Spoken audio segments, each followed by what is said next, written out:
For outstanding support of APNM's mission and program, the 2015 Executive Director's Milagro Award goes to Pam Wiseman.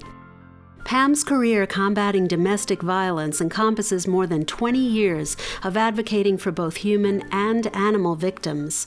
Her understanding of the bond between people and their animals led her to reach out to APNM, helping not only to expand the CARE program, but also to secure state funding for it. Through the CARE program, a network of confidential safe havens that house animals until their family can safely take them back, more people and animals are able to escape abusive situations, since shelters typically don't allow victims to bring their animals with them. Addressing animals in a domestic violence situation is key to our being able to do anything about it for a number of reasons. One reason is that people who are victims of domestic violence do not want to leave an abusive situation if they have to leave their animal, right? And the same is true of children, right? Victims of domestic violence stay because they are afraid of what will happen to their children and to their pets if they leave. I grew up, as probably you did and lots of people, with little stuffed animals and reading books about, cute little elephants or donkeys or whatever, right? And so children have this real natural affinity for animals. They love animals just naturally, right? And if they see something happen to one, if an animal is hit by a car, right, kids are very upset by it.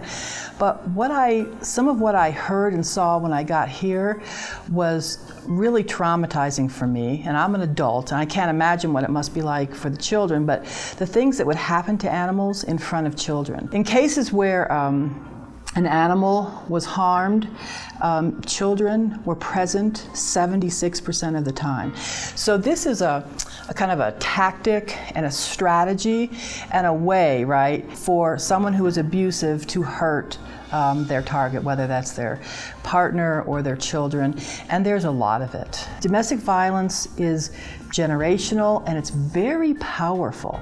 Children who grow up witnessing violence are much more likely to die at a young age, and in fact we also know that exposure to that has some effect on the DNA. So children who are exposed to violence are likely to die as many as 20 years earlier.